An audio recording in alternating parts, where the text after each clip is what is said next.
Welcome back to another episode of the Lender Podcast. Today we have a special guest, Mr. Jevon Perra. First off, Jevon, thanks for joining us even after all the technical issues. I still don't know Yes. if it's on my side or your side yet, but we made it one way or another. I'm willing to bet it was my fault. We'll see. It's okay. We were joking that we were quickly running out of meeting platforms. We went through just about every single one, but we finally We got Zoom to did. work. So That's right. My network did not like you. didn't love that. Yeah. So it must know that I'm a spam phone call or That's something right. going They're like, on. no, So don't trust this guy. block that guy. So Javon, first and foremost, thanks so much for being here. We're just networking with other lenders, and like I said before the podcast, I'm definitely newer to the space, but we're just out here trying to learn more and help the audience. And Sure. um, the interesting thing about the private lending space is there's so many unique, like there's unique ways to do it. Everybody's got just like a slightly different way of approaching it. And so I love chatting with other lenders, other investors, and just kind of see how they set it up, just to maybe improve my own business, but just get some experience from people who've been in the trenches for a lot longer than I have. So hmm yeah, go ahead and introduce yourself. Give us your quick elevator pitch, and then we can dive into some questions. Thank you. Well, Bryce, it's fun to be here. I feel like I said before, I feel so accomplished after battling I technology. It's know. wonderful. I started doing lending in 2004.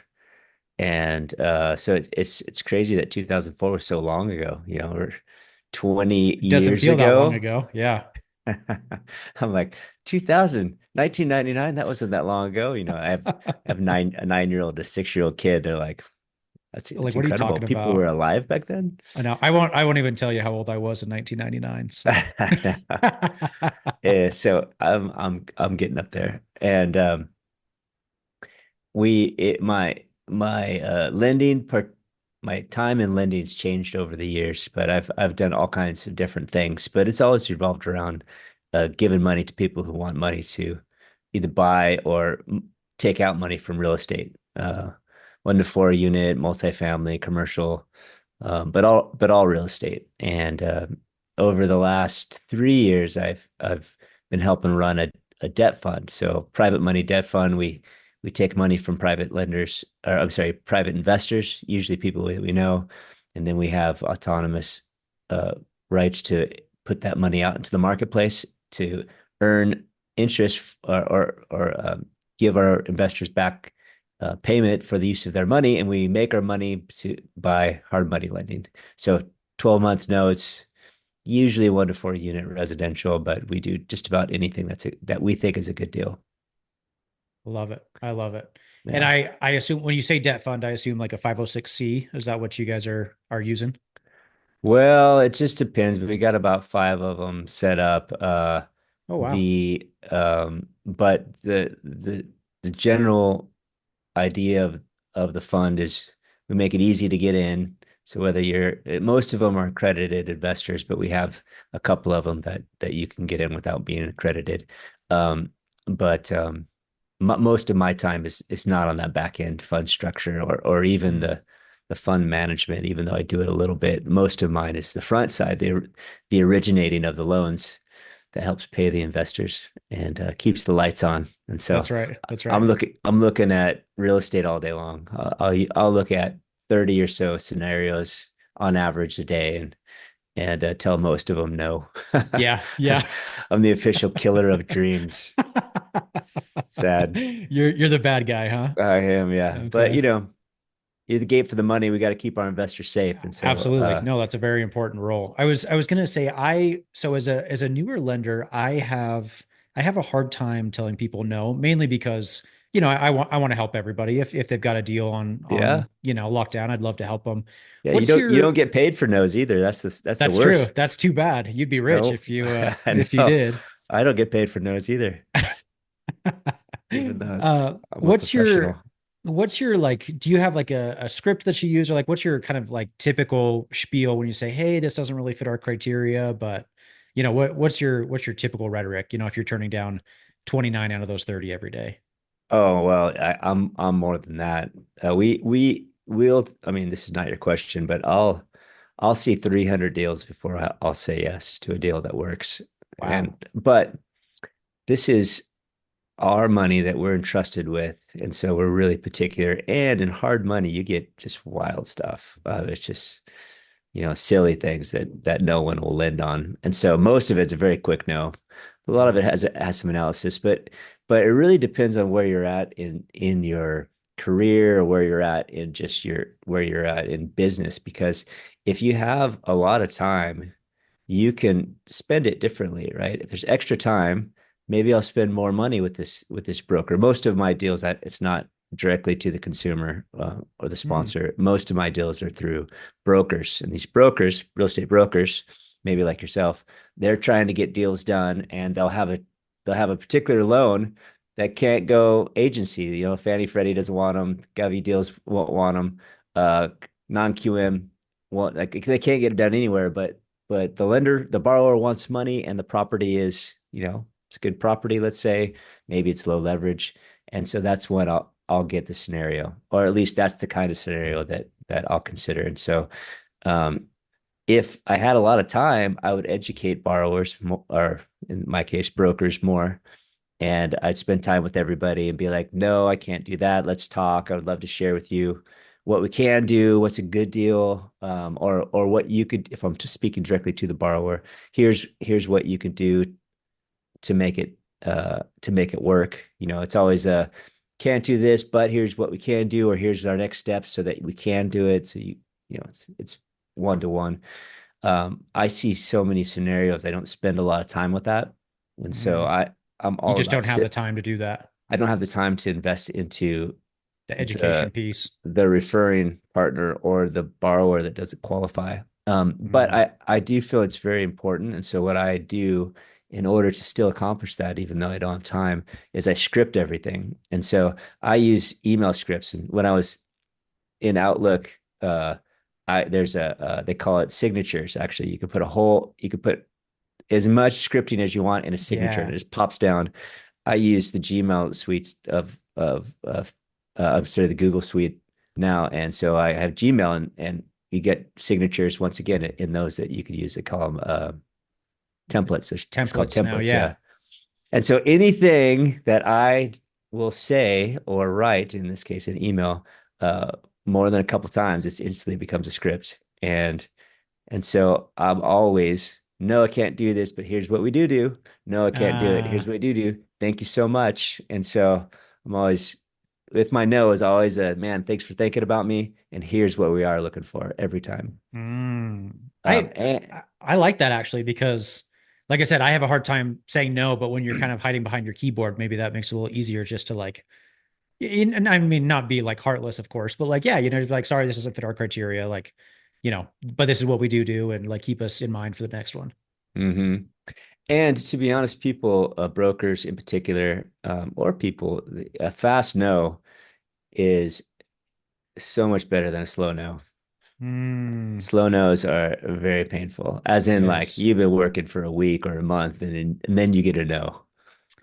Those are rough. Those are I rough. didn't think about that. Fast no's, they're generally very appreciated. Fast no, here's what we do. Here's what we do like. People, uh, and that's what I do consistently is very fast no's, but always educating on what I will do. Mm, that's so, yeah, because you lead somebody along, for a week thinking that this is going to work out. And then now they've just lost 7 days out of their 30 days on their contract. And That's right. Yeah. Oh, that's very that's no smart. good. Yeah. Give me a scenario of like, if you see so many of these on a daily basis, what's an example of like a really poor deal? And then what's an example of a good deal that you would actually fund? Well, the poorest deals are deals from borrower or brokers, or occasionally borrower, but usually a broker that I've told many times what we like, and they still consistently send me what I obviously don't like.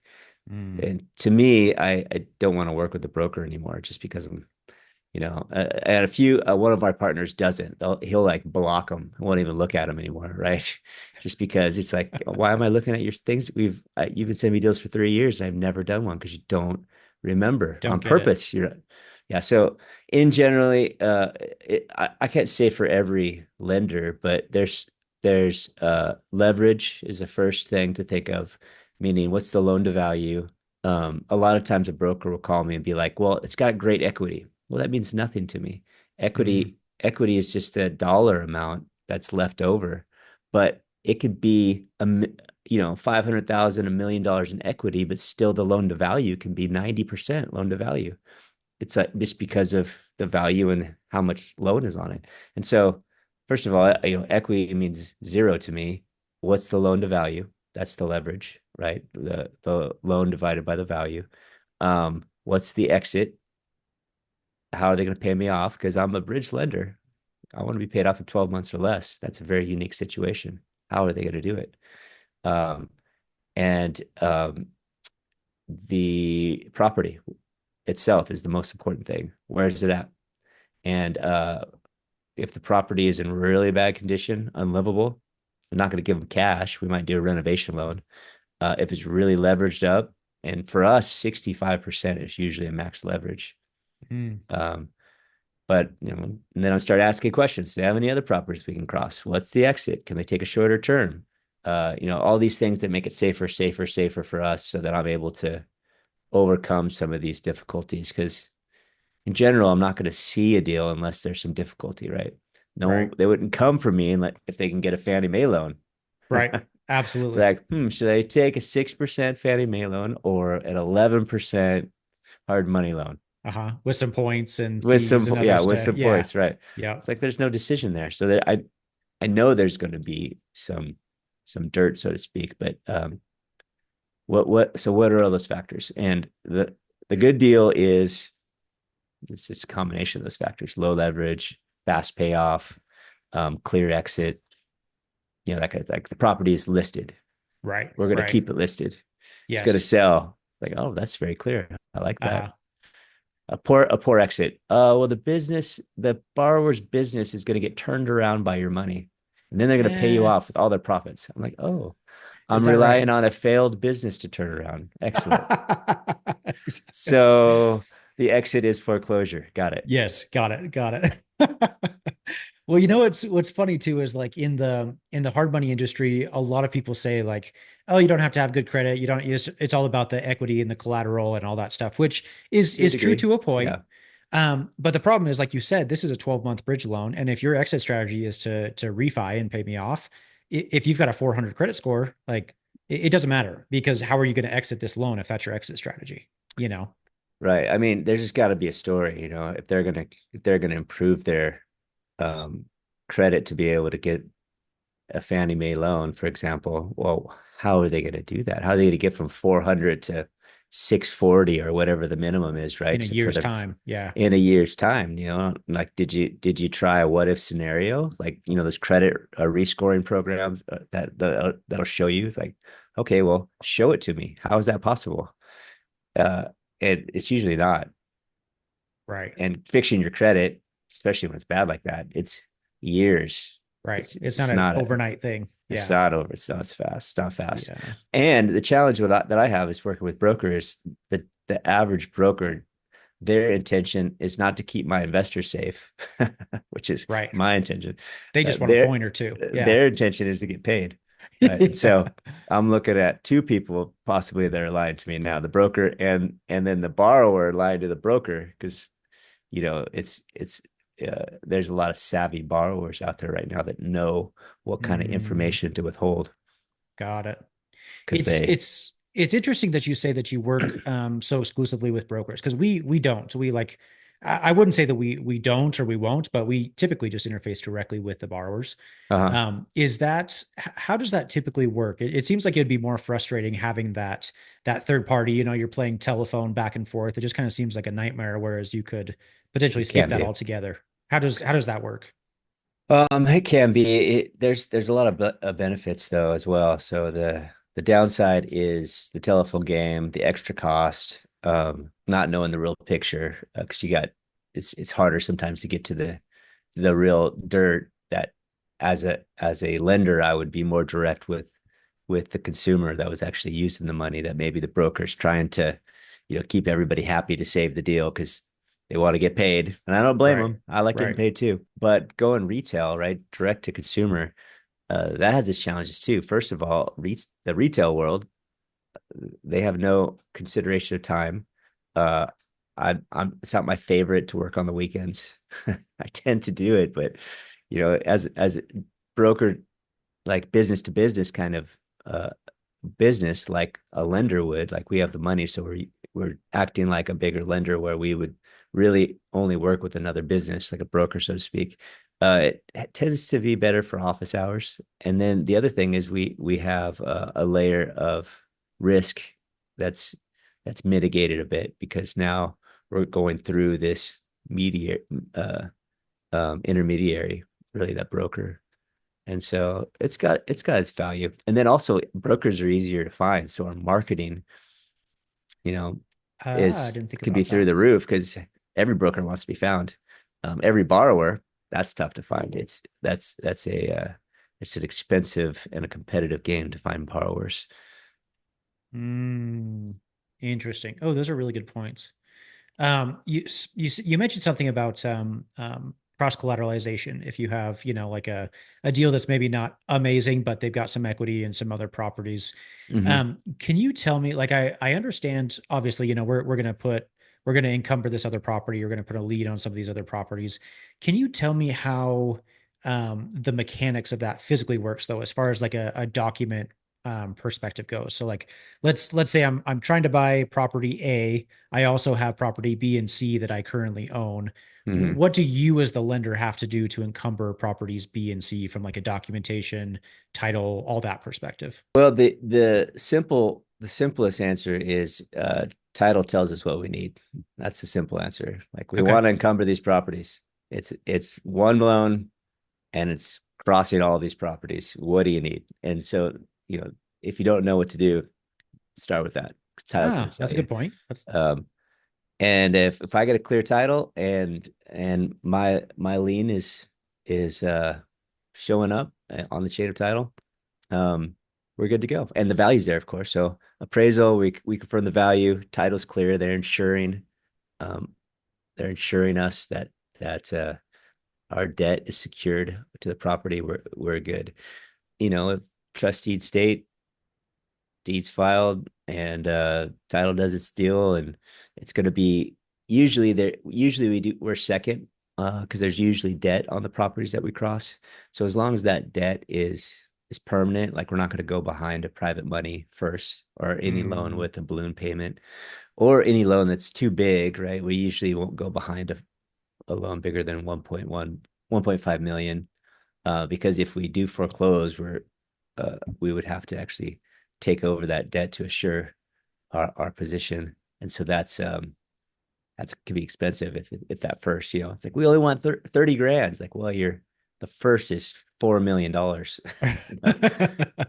So good that, luck yeah, I don't want to have the risk of putting my capital into paying off that giant first to get your just 30,000 to back. get my Yeah, 30,000 back. it's not worth it. Which it may be worth it, maybe, because if they were to default, that debt usually goes up to our second position default rate. And so the whole thing pops up to Mm, 18 to 20 or 22 or whatever the default rate is. But the challenge is we're uh, in maturity like it is, or in default like it would be in that position. We're not getting that monthly payment. And so then our payments, that a lot of our investors, they want that monthly payment, and so it messes up our monthly yield, even though the end payoff or that final workout of the situation is a great profit in that situation. Our mm, investors usually aren't happy about that, and gotcha. so we usually only go behind a first. It's 1.1, 1.5 or less, and we it helps just the amount of impact per door, per loan, to be uh, not so much where it messes up the whole return of the Gotcha. fund or that Okay. particular fund. So let's say Um, you do put, you do put a second on a different property that you're crossing. uh, If that property, if that loan does default and you do have to start the foreclosure process, what happens? Say like the can you? I guess what I'm really asking is, can you can you force a foreclosure in second lien position if somebody else is already in first? Say they don't necessarily want to foreclose. How does that work? Oh yeah, for sure. You force the foreclosure, and then the main difference is as a second, you set the minimum bid at the debt that includes your debt. And so if the Mm, first forecloses before us, they're going to set the minimum bid just for the first. And so we could be easily bumped out of in a foreclosure sale. So the minimum bid, I mean, the first is 1 million, and we gave a 500,000 second, and the opening bid's 1 million. So it just bids 1 million. You know, we lose our money unless we buy it. So then got once it. again, that's usually what we end up doing. If we find ourselves in that predicament of the first forecloses before we do, is we have to take over the first, or roll the dice, make Interesting. sure the bid's high enough to take care of us, which Gotcha. we probably wouldn't do. Gotcha. Okay.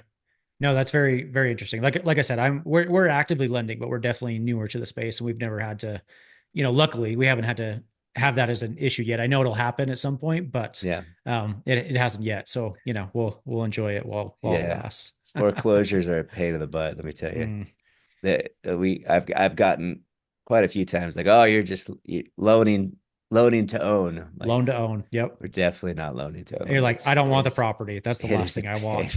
Well, I mean, a lot of these properties we wouldn't mind. I mean, they're great properties, but just the pain and the cost and their risk. There's just risk in it still, of getting that far. Our intention is always loan so you can pay us off. Right. Right. Please. Yes, Uh, please pay. but I mean, we do. That is one of the things of, hey, if this goes wrong, every time, if this goes wrong, and I'm assuming everyone's lying to me, it's just by assumption. Are we going to be okay? Are my investors still safe? And as long as it's yes, that's when we do a deal. Gotcha. Gotcha. What percentage would you say of your deals do go south? Maybe not necessarily like to the through the full foreclosure process, but default of some point, and then you're able to kind of recoup that at some. Oh shoot, maybe 10% will go into some sort of default, just on a monthly type at a minimum 30 days. Lates, people do lates all the time. Most of our deals are in California, so that the new rules of no default rate on a late payment, like you could at most charge a fee, you can no longer charge additional uh, rate increase, which was Mm, something you got away with for a while. So nowadays everyone feels the luxury. It's like, oh, it's $200 fee, whatever. Why would I pay you on time? There's no. I'd totally. rather use that money for something else. Uh-huh. So I'm like, thank you, California. And so lates are very, very common. Monthly 30-day lates also very, it's not unheard of, right? Maybe, I don't know, I'm guessing, but maybe 10%. But taking Okay. back a property is very rare. We'll take back maybe one property a year, I guess, on average. Okay. Okay. So pretty few and far between. And Not that's very that's how often, you'd yeah. like it to be. Yeah. Oh yeah, and it's like complete negligence usually from the borrower, because we're actually trying. I'm trying to reach out to them and be like, hey, you guys really shouldn't let us take this back. Mm, and You're they're ducking your phone calls and trying Yeah, they don't to want to talk to they're me. just hoping it's going to go away. Yeah. Go away, or they're listening to their attorney who's incented to keep the lawsuit going. Like if they're, Ah, the attorneys get paid for legal matters. But we get, so whether they'll listen to me or not is one thing, or not. I'm not sure. mm. But they usually don't. If it gets to that point. But most of the time, when someone goes into BK, um, to stall a foreclosure, uh, it doesn't work out for them. They end up just using up equity, and Oh, it still goes to foreclosure. And then we lend with that in mind. So in the end, we get the property back. We maybe we've made actually a great profit on some of those deals where we take it back. We actually do the work out ourselves. We put it back on the market. We sell it, and sometimes we've done it to where we're close to breaking even, or maybe even like a little bit of a loss because the legal bills are so crazy big. right. But it's rarely good practice to BK install without a really clear exit. Sometimes there's a really clear exit. I just need this amount of time. I just need this month. But Mm, people don't have an exit sometimes and do that. And they should sell it. Sell it. yeah. There's equity. We wouldn't have Walk lent to away. 2U unless there was great equity. Yeah. Right. Take your Right. money. It's your money at this point, not your attorneys. But it Yeah. will be your attorneys if you keep this up. Let it chipping away. Yeah. Oh Yeah. yeah. Wow. Okay, so switching gears a little bit. So you said you got started in 2004, was that right? Mm-hmm. How has the industry changed, if at all? Maybe it hasn't changed, but how has the industry changed from 2004 until today? I mean, 20 years is, I mean, obviously loans and private lending have been going on for hundreds of years, but Yeah. have you seen any specific changes in the last 20 years? Well, it was when I started, it was kind of ramping up for that up to the 2008 into 2009 frenzy before everything crashed from all the bad debt being cross collateralized and bundled together as AAA, Right. debt and that whole fiasco. And then I didn't do anything for probably a couple of years after that. Wasn't much for me to do at the time. Um, Back then, there weren't really all the regulations that there are now. All the stated income products and just the ways to get a loan to anybody that was willing. That's what got everybody in such trouble. And then after that, all the litigation, so all of the rules, the uh, I'm forgetting the NMLS agency. What's it called again? That Uh, regulates. is it NAR, the Uh, NAR? no, it's the one for lending. Shoot, I've been in private money so long there. Anyway, all the NMLS came out, and then all the regulatory uh controls came out, and so everything got a lot harder in loans. But then it picked back up again, uh, and so I guess it's just cyclical. So now here we are again. It seems like at the end of another cycle. It feels like right now just the market is so difficult to do things. If and got the election coming up. That's historically a time where people are kind of on the fence, not doing anything to see Right. what's going to happen. Like I don't know how to act, so we're going to do nothing, and the prices are at all time highs. I've been saying for the last 5 years there's going to be some correction. I've been consistently wrong, so I'm officially the worst forecaster ever. And so I don't know. I feel like more than ever it's unknown, right? I feel Mm, like I feel like in the past it's felt like you can forecast a little bit by financial indicators, financial reports, all these indicators that we've used over the years. It doesn't seem to be working yeah. anymore. Yeah. Yeah. So what's Nothing, gonna nothing makes sense. nothing makes sense. Doesn't make sense to me. And on a macro level, right? But on a micro level, so I can control that. I know it's a good deal for us on our deal. And so, more than ever, we tend to just keep our head down and stop trying to make sense of it. Uh, our real rule is, well, let's use what we have, take advantage of all of our network of brokers and people we know, and take care of our investors, do good deals. We do random stuff because it's our money, and we have the luxury of taking advantage of deals, even if it's not a normal deal. Mm, We just did a bunch of retail setters, and we don't usually do that, but it was the deal itself was really good as far as the cash flow and the safety for the capital, and so we're like, okay, let's do those, whether it's taking on real estate and fixing it up and selling it, or even renting it out for cash flow, which is really hard to do nowadays, hmm. especially in Southern California. Absolutely. And so I don't know. I guess the big difference for us is I'm just staying hyper focused on our tiny little world Mm.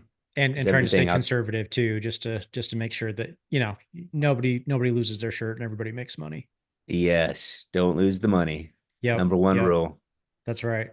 So speaking of that, can you explain kind of your capital stack, like where your capital typically comes from? I know you mentioned you have some investors and like what you pay them and like what your, just everything surrounding that. Um, it's a very small percentage comes from investors we don't know. We're slowly, I guess, getting more known. And so we're getting investors that hear of us from some other person we know and that they've been sold without us, which is it has not been historically how it's worked. Usually we're talking with people and having coffee with them. And after 10 years of hanging out with them, they're like, Then okay, they finally, yeah, yeah. we'll put some money in. All right, great. Thank you. Uh, and so some investors that we actually don't know have been investing, but the money goes into different buckets. We have three main buckets, and there's different funds associated with them. With it goes from least most conservative to least conservative, and in my opinion, they're all conservative in general. But our conservative is Southern California.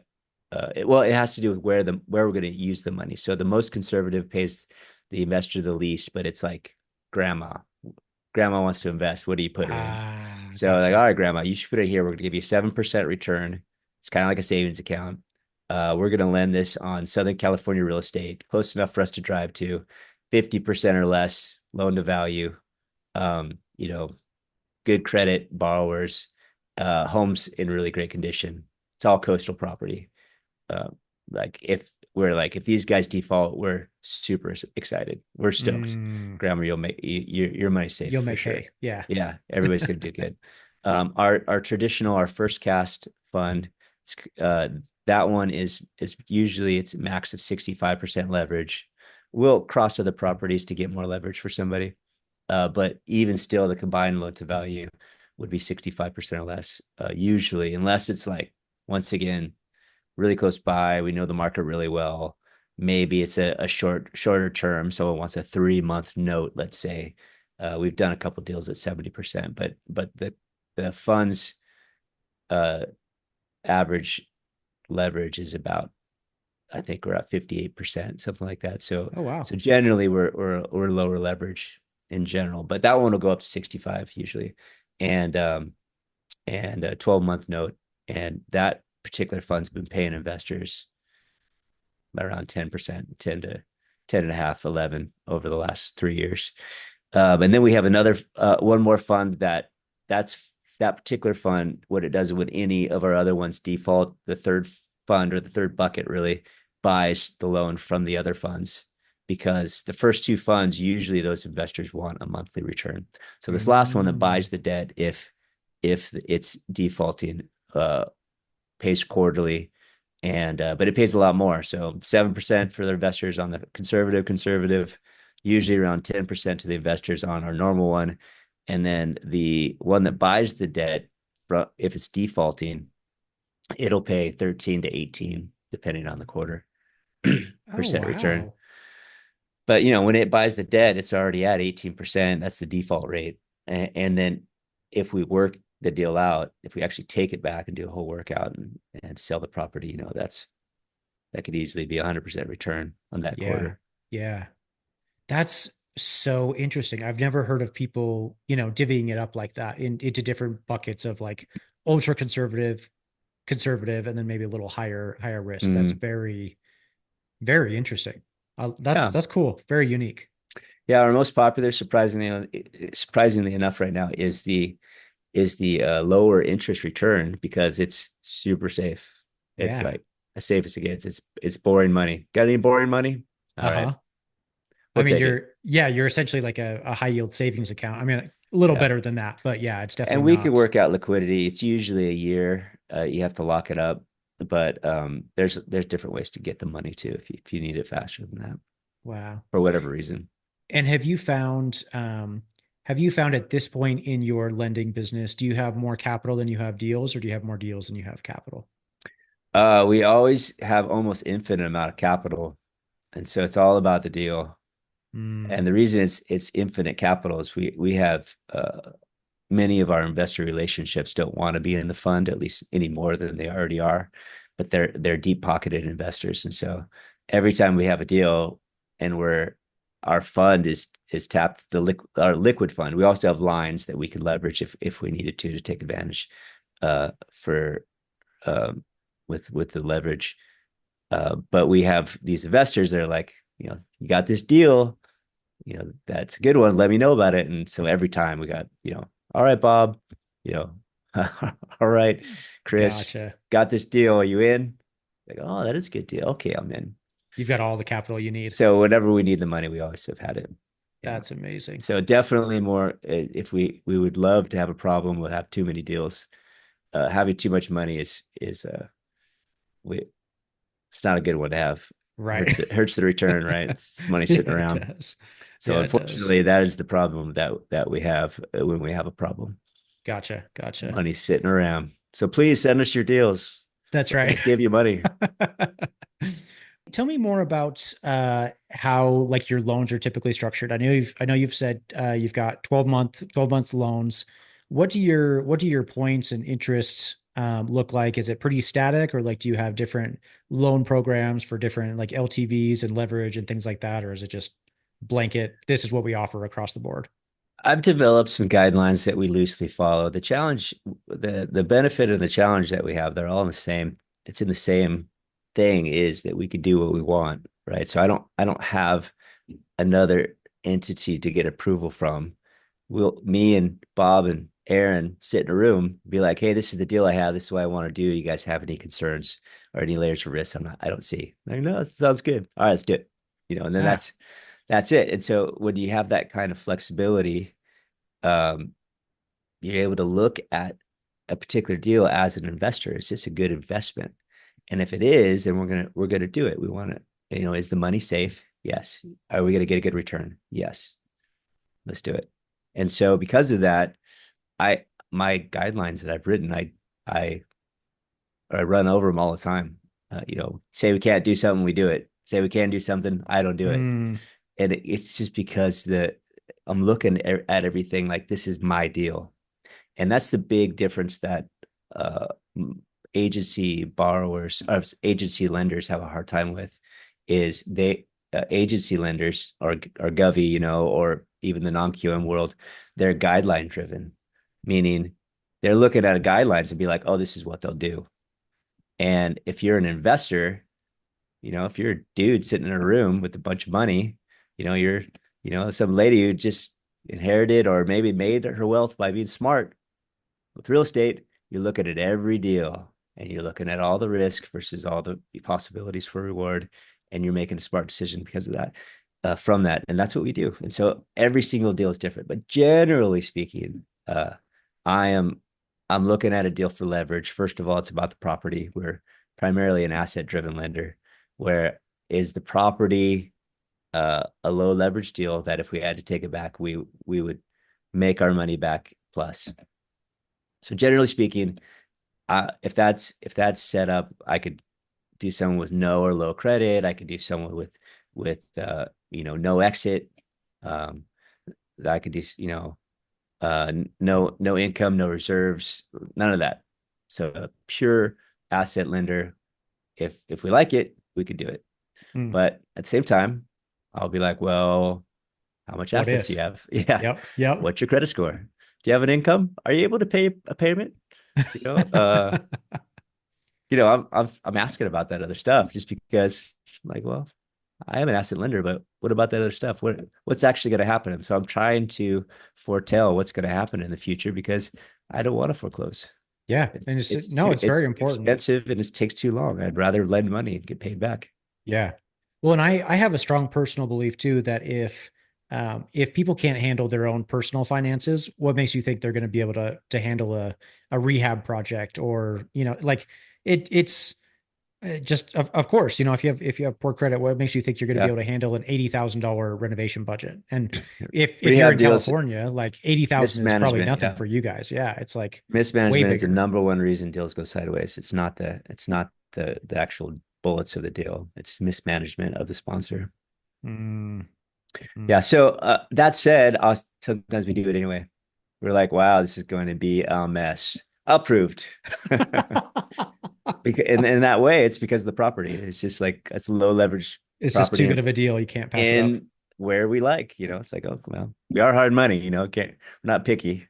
We Yeah. accept all, you know, all scenarios. You really do. I really do mean that too. We accept it all. But some of them I'm like, oh my gosh, I know. We're gonna do it anyway. I will not do farmland in Oklahoma. I'm sorry. uh I will not, but then it'll be like, oh, a ranch in Montana. That's kind of okay. cool. It's like, so these brokers are like, we The have no idea criteria what you're goes gonna out the do. Yeah, window. that's right. Yeah. It's like, well, maybe we'll do run ranch. Why are you gonna do a ranch? What about that other farmland? Well, farmland in Oklahoma, but a ranch in Montana. There we go. That's kind of Yeah. cool. Don't you think it's cool? They're like, we have no idea what you're talking No about. way. But I all right, love it. great. That's funny. I mean, honestly though, a I ranch in Montana, I that's cool, probably right? would too. I'd be like, yeah, Right? I'd do that, like we're in Idaho, so Montana's just north of us, There we like go. A ranch in okay. Idaho. I'd do that as Yeah. well. As long as You've it's seen like, I need you've seen one Yellowstone, ranch in the right? portfolio. Yeah, of course. Of Yeah. course, yeah. So like, if you got the what was it, the something J Ranch or whatever they live on, like, Yeah. yeah, of course not. Like I'll fund that. That sounds great. That's As long right. as you got Beth there to manage all the craziness and everything. Oh So my gosh, that's such a terrifying show. I still have to finish the last season or the last half of the last season because I think it's been released now, but I haven't finished it. But anyway, good show. It's a really good Um, show. a couple more questions for you because so you say you primarily lend in California, but it sounds like you Mm. also lend elsewhere. Is that nationwide? Is that just like a select few states that you pick and choose, or does it just kind of depend on the deals that come and then you maybe say yes or no? The general rule is it needs to be in a major metro. And then Mm, we prefer residential. So we would want to be in a nice suburban area in the major metro or just right outside the major metro. Um, and rural, unless it's that cool ranch, that one ranch per at a a time in diamond the in the rough. portfolio. That's right. I'm actually looking at some right now. We don't have any, so you got to submit your ranches quick. That spot might be filled up. Love it. Um, but generally speaking, it's just if we have to take back property and it's rural or even remotely rural, it's like I'm getting comps that are 3, 5, 10 miles away. It's like, Yeah. how are you going to sell that quick? There's not enough. There's not enough density there to support me selling the thing. And if you have to sell a fire sale in a slightly rural or a really rural, then you're gonna get hosed, right? You're gonna The value is 30, gonna plummet. 40% less. Yeah. Yeah. Yeah, Oh yeah, absolutely. fire sale in that environment's rough. I certainly don't want to manage a rural property, especially in and so then we end up not doing much in the Midwest or we end up not doing much in the South. But it's possible. I mean, I've done a loan in just about every state, but we tend to be mostly in California or the major metros across the country. Mm.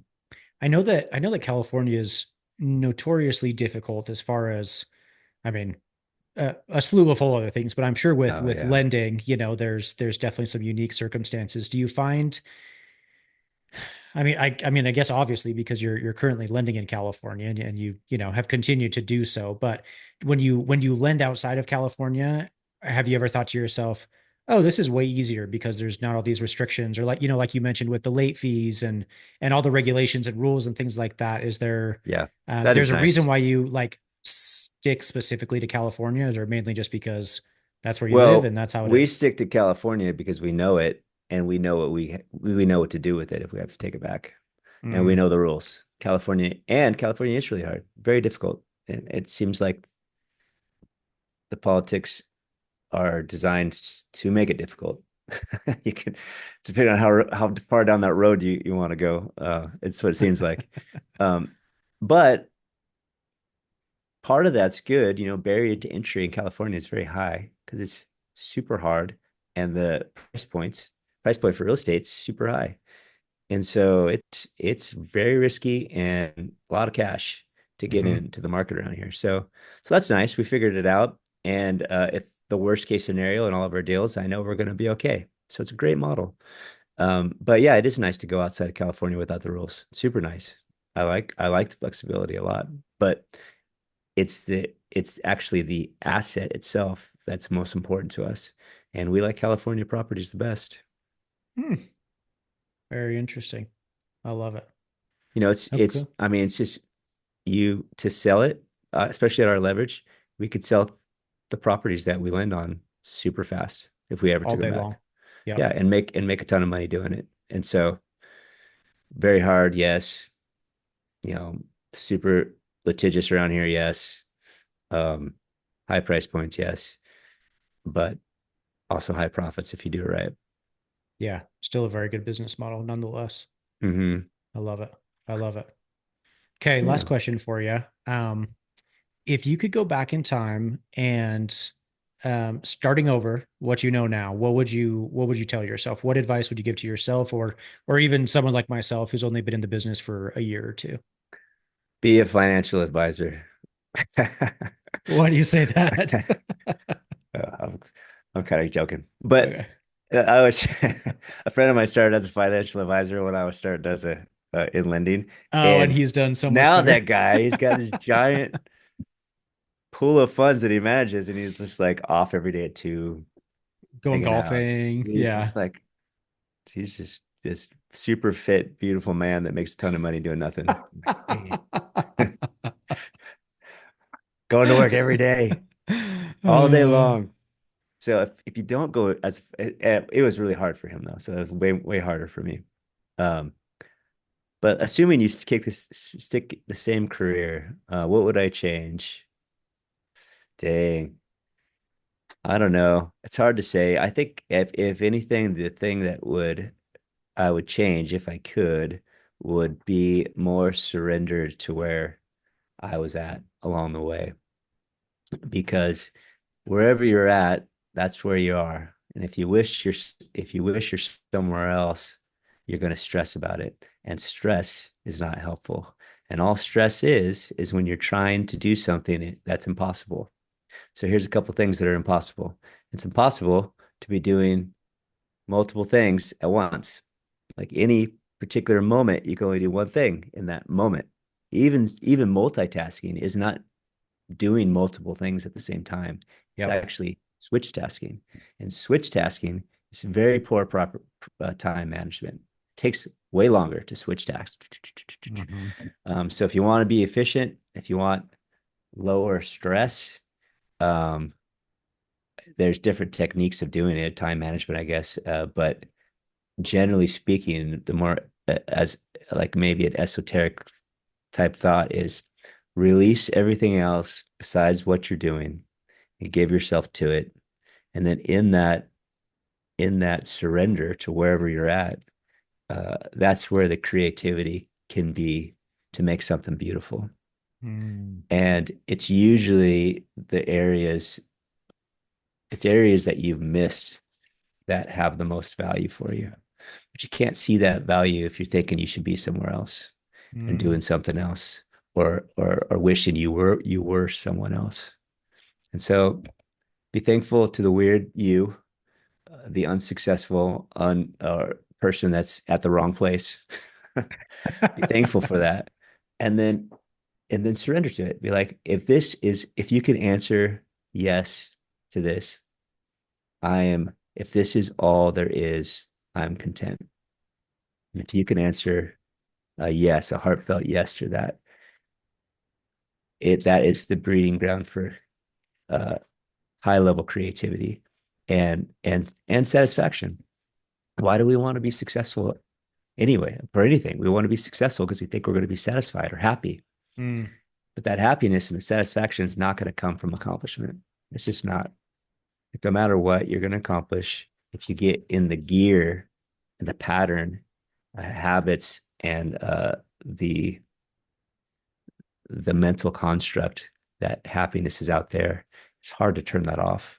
Because whenever you get to the out there, here you are in the moment, and you're still thinking out there, and you miss it.